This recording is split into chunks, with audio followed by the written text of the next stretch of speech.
ജീവിക്കുന്നവരുടെ ജീവന് ആശുപത്രികളിൽ പോലും വെല്ലുവിളി ഉയരുന്നതിന്റെ ഉദാഹരണമാണ് കൊട്ടാരക്കര താലൂക്ക് ആശുപത്രിയിൽ 2023 മെയ് 10 നടന്നത്. വൈദ്യപരിശോധനയ്ക്കെത്തിച്ചയാൾ പോലീസിന്റെ കൺമുൻപിൽ വെച്ചാണ് ഡ്യൂട്ടിയിലുണ്ടായിരുന്ന ഡോക്ടർ വന്ദനാദാസിനെ കുത്തിക്കൊന്നത്.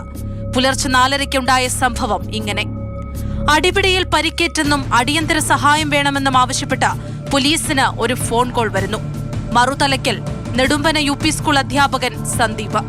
ലഹരിക്കടിമയായ സന്ദീപിനെ പോലീസ് തന്നെ കൊട്ടാരക്കര ആശുപത്രിയിലെത്തിച്ചു. പരിക്കേറ്റ സന്ദീപിന്റെ കാലിൽ നിന്ന് ചോര വാർന്നൊഴുകുന്നുണ്ടായിരുന്നു. ഈ സമയത്ത് ഡ്യൂട്ടിയിലുണ്ടായിരുന്നത് ഹൌസ് സർജൻ കോട്ടയം സ്വദേശി ഡോക്ടർ വന്ദനാദാസ്. മുറിവ് ഡ്രസ് ചെയ്യുന്ന ദൃശ്യങ്ങൾ സന്ദീപ് തന്നെ ഫോണിൽ പകർത്തി.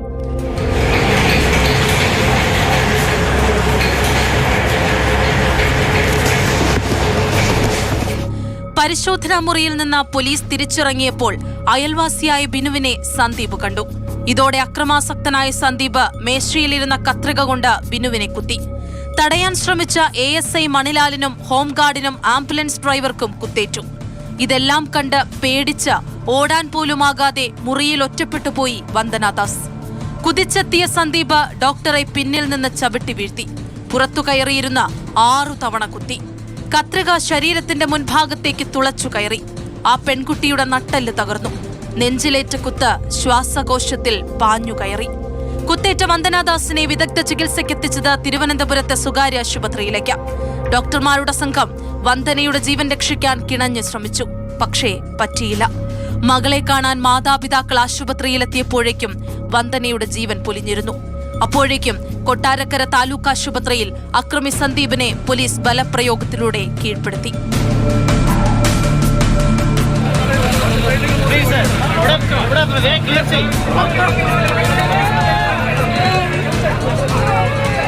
മകൾ ആക്രമിക്കപ്പെട്ടെന്ന് കേട്ടയുടനെ ആശുപത്രിയിലേക്ക് തിരിച്ചതാണ് വന്ദനയുടെ മാതാപിതാക്കൾ. തിരികെ വീട്ടിലെത്തിയത് പൊന്നുമോളുടെ ചേതനയറ്റ ശരീരവുമായി. ചെറുപ്പം മുതലേ പഠനത്തിൽ മിടുക്കിയായിരുന്നു വന്ദന. ഡോക്ടറാകാൻ ആഗ്രഹിച്ച് സ്വപ്നം സാക്ഷാത്കരിച്ചപ്പോൾ മുട്ടുചിറയിലെ വീട്ടുമതിലിൽ വന്ദനയുടെ പേരിനൊപ്പം ഡോക്ടർ എന്നുകൂടി ചേർത്തിരുന്നു.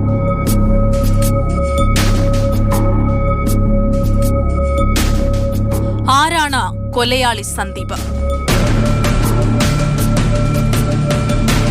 കൊട്ടാരക്കരയ്ക്കടുത്തെ ഓടനാവട്ടം സ്വദേശി മദ്യപാനിയായ ഒരു അധ്യാപകന്റെ കഥയാണ് ആ നാട്ടിൽ നിന്ന് കേട്ടത്. വർഷങ്ങളായി മദ്യത്തിനടിമയാണ് സന്ദീപ്. വീട്ടിൽ അമ്മയും സന്ദീപും മാത്രമായിരുന്നു താമസം.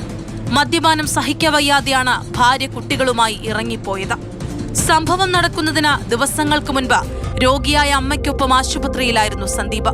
തിരികെ വീട്ടിലെത്തിയ അയാൾ രാത്രിയിൽ വീടിന് പുറത്തിറങ്ങി ബഹളം വെച്ചു.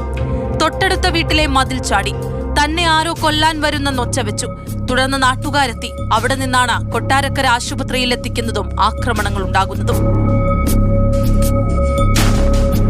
പ്രതിഷേധ സ്വരങ്ങൾ അലയടിച്ച കേസ് കൊല്ലം റൂറൽ ക്രൈംബ്രാഞ്ച് DYSP MM ജോസിന്റെ നേതൃത്വത്തിലുള്ള സംഘമാണ് അന്വേഷിച്ചത്. 90 ദിവസത്തിനുള്ളിൽ കുറ്റപത്രവും സമർപ്പിച്ചു. ലഹരി മനുഷ്യ മനസ്സിനെ എത്രത്തോളം സ്വാധീനിക്കുന്നു എന്നതാണ് വന്ദനാദാസിന്റെ കൊലപാതകം നമ്മെ ഓർമ്മിപ്പിക്കുന്നത്. പോലീസിന്റെ കൺമുൻപിൽ തന്നെയുണ്ടായ അതിക്രൂര കൃത്യം. വന്ദനാദാസ് കൊലക്കേസ് വിചാരണയുടെ പ്രാരംഭഘട്ടത്തിലാണ്.